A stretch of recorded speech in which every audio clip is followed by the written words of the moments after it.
You are listening to Parliament Matters, a Hansard Society production supported by the Joseph Rowntree Charitable Trust. Learn more at hansardsociety.org.uk/pm.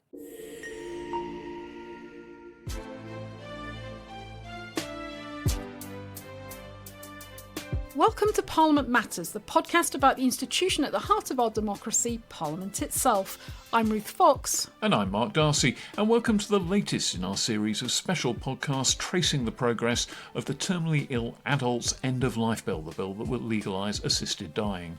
And this week we're speaking to Kit Malthouse, former Home Office and Justice Minister, who's sitting on the Public Bill Committee considering this legislation, and is also chair of the all-party parliamentary group for Choice at the End of Life. He co-sponsored the bill with Kim Leadbeater.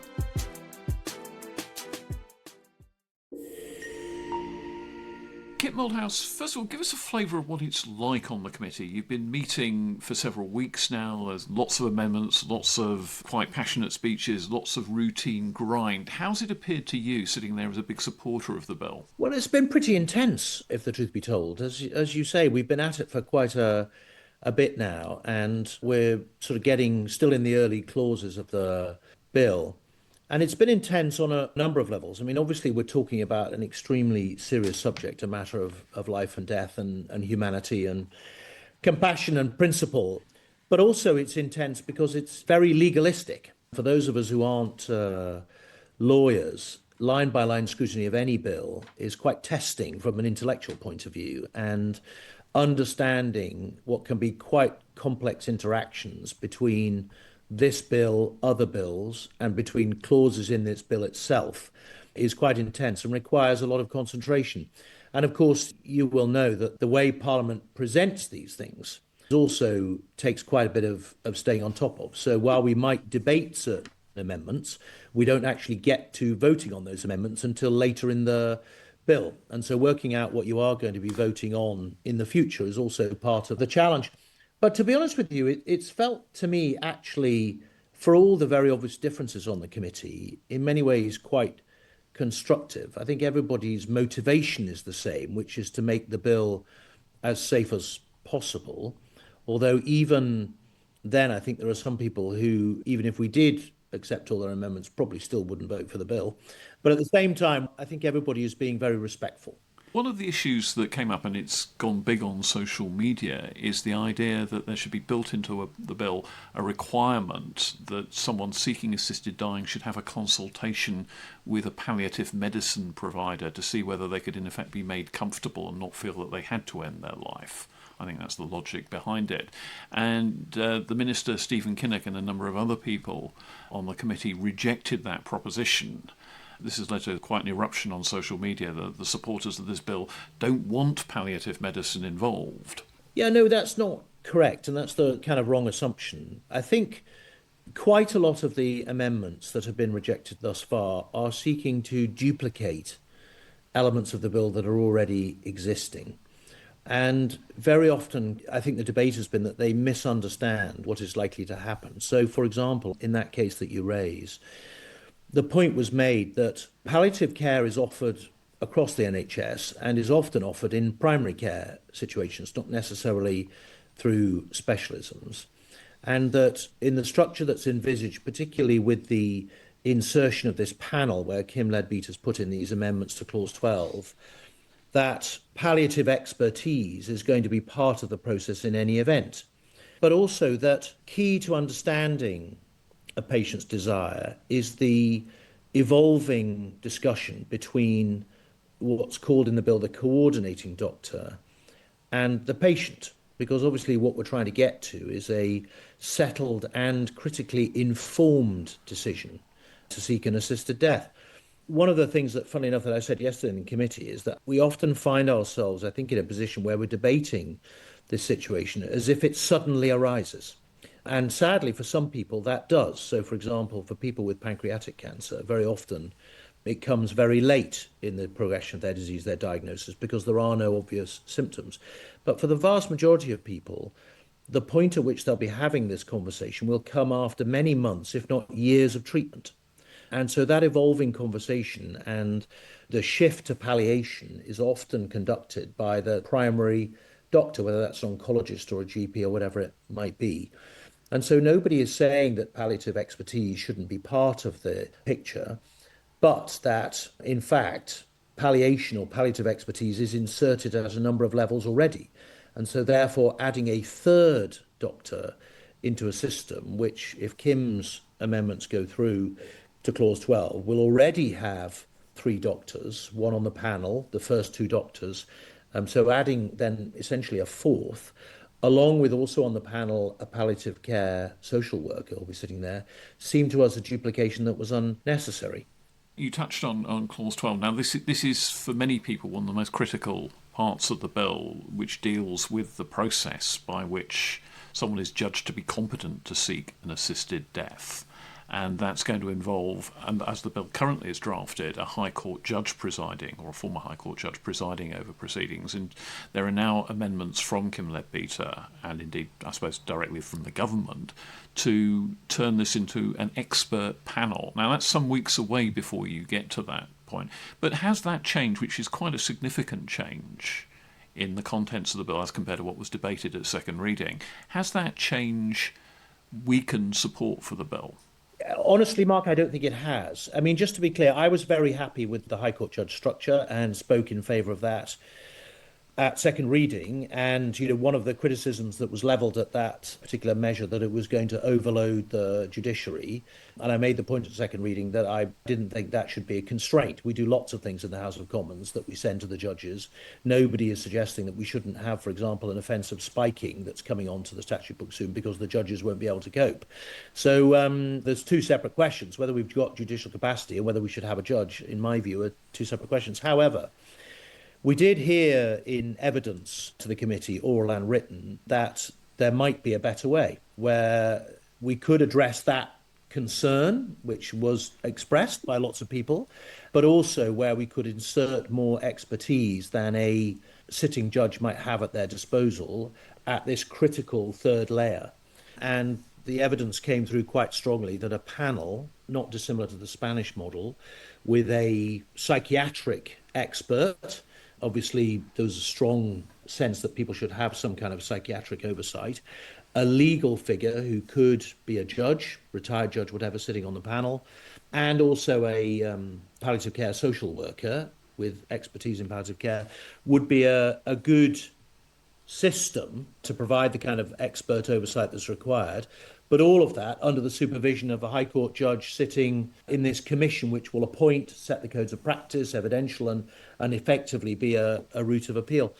And so when Kim suggested it, it seemed to me to address some of the concerns from people who had doubts about the system that was previously proposed. And so I was kind of willing to support it. And certainly talking to people that I've spoken to, I haven't seen any shift. And in fact, what I've discovered in politics actually is there's an initial reaction to things, which is often fed, as you say, by social media. But then when people actually sit down and look at it and think about it, they come to a different view very often. And so people who've expressed possibly a doubt, MPs expressed a doubt about this change because it was just a change, then look at the change in more detail and say, well, actually, yeah, I can see the sense. And to me, I can't honestly see how anybody can rationally say this is less safe than it was before. One of the challenges, Kit, with legislation is working out what the balance should be between what you put on the face of the bill, the primary legislation, and what goes into regulations that ministers can then bring forward at a later date. And there's always that question of how much detail should go where. Now, with my Hansard Society hat on and concern about the scrutiny of delegated legislation and the breadth of powers and so on, it's been notable, I think, particularly this week, that quite a bit of debate about that balance and a concern that perhaps too much detail is going to be left to regulations and guidance, and the detail will only be known at a later date. You said in the committee this week, yes, there's a duty to the statute book, but we can't, as you described it, embroider it to the extent that the bill becomes overcomplicated and unworkable. But on the other hand, there's an argument that actually we only know how it will work and that we get clarity if the detail is on the face of the bill. Otherwise, you're handing powers to ministers at a later date. And we know that the Secretary of State's, for example, involved here at Justice and Health, have grave reservations about the bill. And we don't have that much detail about how the government thinks about the operationalisation of this at the moment. So what's behind your thinking? Why not put some of this detail and more of the safeguards on the face of the bill? Well, first of all, you are completely right about secondary legislation. And you may find, if you go back through the Hansards, that I'm unusual in a backbencher in secondary legislation, which is that I generally give a speech. My view is I'm there to scrutinise and to ask difficult questions, and have generally done that. And I know there's a concern about the scrutiny of secondary legislation, but that lies in the hands of backbenchers. And that's about us taking it seriously and subjecting the minister to the appropriate scrutiny and testing questions. I would love to see much more robust debate around those things. But you're also right that we have to strike a balance with this legislation, because the natural inclination of government is to try and get particularly the sort of administrative details off the face of the bill and into regulation, because that provides more flexibility to adapt to circumstances in the future. But at the same time, we do want to provide some certainty and reassurance in this most difficult of situations. The other thing, though, we have to bear in mind is that when I referred to not embroidering the statute book, that was about duplicating things that are already either implicit or explicit within the bill. And what we found with some of the amendments is that they are trying to duplicate things that are dealt with in earlier clauses, or to reinforce things that are dealt with in earlier clauses. And my general contention on that is you often create a conflict within the bill because you have 2 points of interpretation for lawyers rather than one. And so having clarity, to me, often leads to a much safer kind of legal basis for things, rather than, well, are we dealing with clause 1 or clause 4? And the words in clause 4 in that context might be different to the same words in clause 1 in that context. How is that going to be interpreted? And I want a bill that is very clear, both legally and for people who are availing themselves of it. There are some things, though, where I think we do need to have some reassurance on the face of the bill. So, for example, I have some amendments down to clause 5, which is about the declaration that the individual has to make, the first declaration. And I was particularly keen to have in that declaration a positive declaration that the individual had explained to them all their options for the future, and that they had understood those options. Now, in the previous draft, there was a schedule of what the declaration should look like, and that wasn't in there. And so I particularly wanted that because I think it's key for transparency. And so I have put now, I'm in negotiation with Kim and the government about what that amendment might look like when it actually finally appears. But as I say, so it is a kind of balance. You're absolutely right. I think at the moment we're doing our best to strike that balance. The other thing, though, to bear in mind is that quite a lot of the amendments around putting stuff on the face of the bill, and we had this discussion yesterday, are about policing the conversation between the doctor and the patient. And the British Medical Association, for example, has been very worried about the idea that there's going to be this very prescriptive set of requirements, possibly specifying exact form of words that a doctor has to use. And that does seem to be, well, it's precisely the tensions you're talking about, really, isn't it? That's exactly right. And my concern, I mean, they are very strongly saying that doctors should have the flexibility to explore, as I say, this evolving conversation with a person who's got a disease and then may move to a point at which it becomes terminal. That evolving conversation, to me, has to be as flexibly policed as possible. We need to have some basic requirements, but some of the amendments, I mean, for example, we had Amendment 50 in yesterday, which was very prescriptive about what doctors could and couldn't say and what they had to cover in the conversation. And my worry about that is that if you police a conversation legally, it becomes guarded.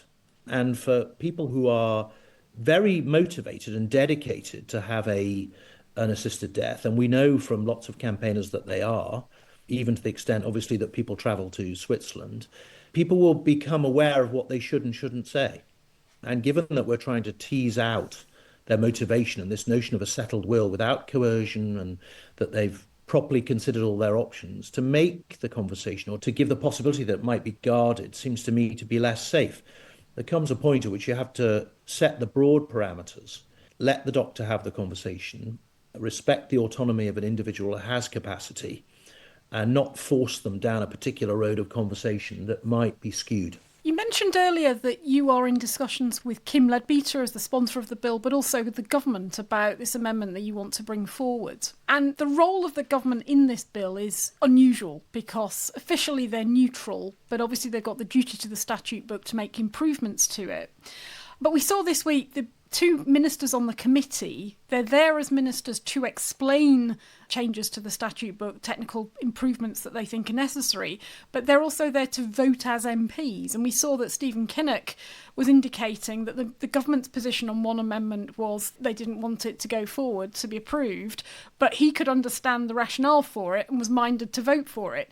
I mean, watching on from outside the committee, it's a very, very curious and odd position to be in. And I'm just wondering whether this is hindering the discussions and the debate in the committee in any way in terms of taking the bill forward. Well, it should be clear from the start, I'm in discussion with the government through Kim. So Kim is effectively, obviously, in discussion with the thing, but she has amendments down that are similar to mine or in the same area of mine. And so I'm talking to her about what's required, and she's obviously talking to the government. Yes, it is an unusual situation, it is. I mean, I don't think it's unique, but it is unusual to have MPs who are ministers, who are voting as MPs and then dealing as ministers. But what we said earlier about the government having a particular way that it wants to present legislation, and then MPs having a particular requirement of that legislation can often rub up against each other. And I think what Stephen was reflecting was exactly that he could understand the motivation behind a particular amendment, but that his advice from parliamentary drafters and the government office of legislation, or whatever it's called, is that this amendment is not required. Now, some of that comes down to their interpretation of the law. Some of it comes down to their requirement for neatness and tidiness and for the statute book to be clear. I mean, there's often this phrase, the duty to the statute book. And they have a much wider ambit than we do, because they would say, well, if this becomes a principle in this legislation, then it starts to be a principle in all legislation that this is the way we should do things. And that's a problem. So it's that tension, I think, that Stephen was reflecting. So, have I answered your question? Yeah, well, so is your understanding, when the minister stands there and says the government's position is this, that what they're effectively reflecting is not a political decision by ministers, but a legal decision by the Office of Parliamentary Counsel and the Government Legal Service advice to the two departments? Because this whole concept of what is the government, if the ministers are taking a different view, and we know that they've got a different view to their secretaries of state, who's the government and who's actually making the decisions? It's a good question, actually, and I'm not across what the decision-making process is within the department, or indeed how close to it, say, for example, number 10 is. But effectively what Stephen is speaking to is the collective view of the government, and then he's allowed to vote and, as you say that personally he can have every sympathy. So there will be, as you know, in drafting these things, a kind of collective decision-making process. Although we can't overstate, really, quite a lot of the amendments and the objections to amendments are sort of technical in nature. I think if there was a big government amendment in principle, then that would obviously have been through the political machine, and effectively, I would imagine, number 10 would have signed off. But I'm not across how they're doing it. But as I say, Stephen is, in my interpretation, Stephen is presenting the collective view, and ministers are free to vote accordingly to their view. And I think I'm right in saying this has happened. You'll probably know better than me that when the abortion private members bill was going through, there were two ministers on it, one of whom was pro and one of whom was against. Yeah. And they were allowed to vote accordingly, even though they were presenting a collective view. It is a slightly odd feature of Constitution that because we don't have an administration model, because the executive is drawn from the legislature, we do occasionally come across these unusual positions. Just a final thought, really, Kit. You've been in this sort of pressure cooker of the committee now for some weeks. What are the atmospherics like in there? Is it becoming more adversarial because of the clamour of social media outside, or are you learning to work together? I think the latter. So I think the initial debates were quite testy, shall we say. But as we've worked our way through it, and there's been an acknowledgement on all sides that people are motivated correctly in what they're trying to do, that it has become much more collegiate and good-natured. Also, it was always going to be the case that as we came into the early clauses, which deal with some of the big principles, frankly, there was going to be a clash of ideas. You know what politics is like, right? So off stage is very different to on stage. Off stage, everybody is obviously civil and polite, and to largely on stage too. And that seems to be, as I say, the move of the committee, that we're all focused on getting the bill right so we can present something back to the House which is worthy of the job they've given to us. And I certainly am finding that. Kit Malthouse, thanks very much for joining Ruth and me on the pod today. Thanks, Kit. Thank you. So, Mark, what did you make of that? Well, I was very interested in what he was saying at the end there about just the atmospherics in the committee and how it started quite sharply adversarial and has perhaps settled down a bit. I don't think you're ever going to get into a kind of Walton's Mountain scenario where the music comes up and the whole family has a group hug after a nasty argument. But I do think that they've settled into a rhythm, and if you watch the proceedings of the committee, people are making their points and getting on with it now. And it doesn't seem quite as spiky as it did in some of those earlier sessions.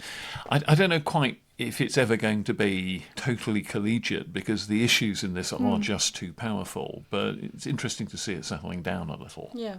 I was also interested in at the beginning when he talked about, this is a very legalistic process, and even for somebody like himself who, comparative to many of the members on the committee and indeed in the House, he's quite experienced now. Still the process of the way in which they debate and decide on amendments at this stage is really still quite complicated and sometimes difficult to follow. And that bit at the end about the difference between the on-stage and the off-stage. Of course, this is what a lot of the public suspect about politicians, that there's a sort of theatre to the on-stage that's perhaps more spiky, but behind the stage it's a lot more collegiate, as you say. Yeah, I mean, bill committees don't perhaps lend themselves to the parliamentary theatre, but I do think that there is a little bit of making points to the outside world, to the people who are watching online on the Parliament TV website, which is something that's actually quite unusual. Most people do not watch bill committees in action. This is probably getting higher audiences than any bill committee in the history of the universe. And rightly so, because it's a very big, important issue that's attracted a lot of public attention. But the way bill committees work doesn't really lend themselves to great fiery speeches all the time. No, and that's one of the things I think that if you are monitoring social media and just looking at ordinary members of the public who are interested in it saying, I don't understand what's going on, it's very difficult to follow, and basically criticising the process because they don't really understand what's going on. Yeah. And concluding that somehow that there's something nefarious about the whole process and it's all a bit of a stitch-up, when in fact the process is broadly entirely normal. With the exceptions, I have to say, of this question about government, which I'm afraid still bothers me, and Kit's response didn't really alleviate my concerns. Well, that point he made about the 1960s legalisation of abortion was quite interesting. There were two ministers and one was for and one was against. Of course, this time... Yeah, exactly. That's not the case. They've put on two ministers who voted for the bill at second reading, and they're already, the makeup of the committee, the composition of it, already marginally favours those supporters at second reading a little more than it should proportionately, if you were doing an absolute mathematical calculation of the proportions of support and opposition.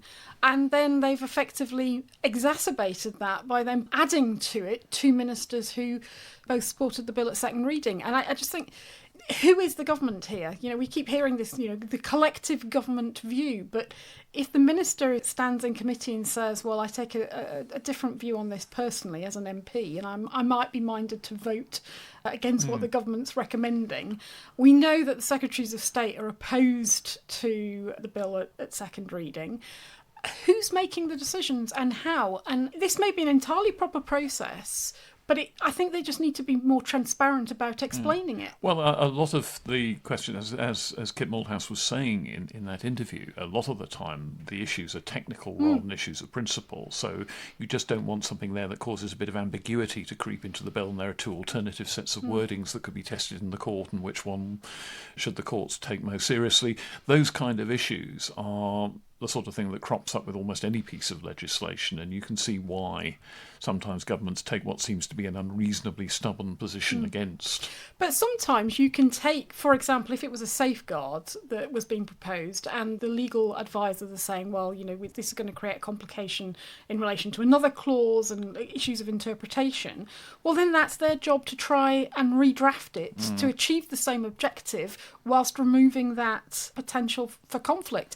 And that's what they do all the time through committee and report stage on other bills. My concern is that if after all this time, weeks in committee, we get to the end and not one amendment, or very few amendments, no safeguards, are added to the bill from those who've got concerns about it, it might look very odd to the watching public. I think people do have to remember on the Bill Committee that this is, as well as being what he called a legalistic process, and it obviously is a legalistic process, it's also a political process. Yeah. Concerns have to be seen to be addressed. Yeah, I mean, there's procedural correctness and there's legal correctness, but there's also sort of perceptions of fairness and integrity in the process. Frankly. Smart politics. I do think if you get to the end of the process and the conclusion is that the only changes that have been made to the bill have effectively come from the bill's sponsor, Kim Leadbeater, and therefore, at this stage, largely from the government, and that there's been no openness to accepting a change, a safeguard that's come forward from those who had reservations about the bill of varying degrees of severity in terms of those who voted against the bill at second reading.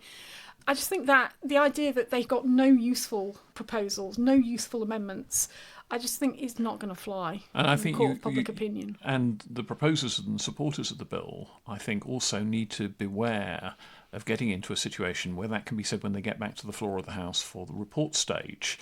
If critics of the bill can make the charge, you just haven't been willing to listen to any suggestions for safeguards, that may strengthen their hand in the chamber of the House of Commons as opposed to the committee chamber. There are people who are a bit wavery about this bill. Very interesting to hear Kit Malthouse saying that he didn't think the big change that's being considered so far about switching from a High Court judge presiding over the process to switching to an expert panel, he doesn't think that's really swung people away from the bill, but we shall see when that gets in. We don't know. That's yet to be tested, and will be tested when you get back to the House of Commons for report. Yeah, and the bill, whatever your views on it, it has to go through a process that commands the confidence not just of the MPs in the chamber and indeed the House of Lords when it gets there, but it has to command the confidence of the watching public outside Parliament.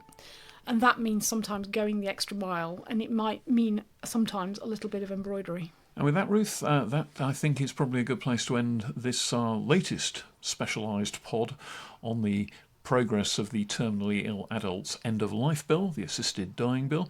We'll be back with another one next week. See you then. Bye-bye. Parliament Matters is produced by the Hansard Society and supported by the Joseph Rowntree Charitable Trust. For more information, visit hansardsociety.org.uk/PM or find us on social media at Hansard Society.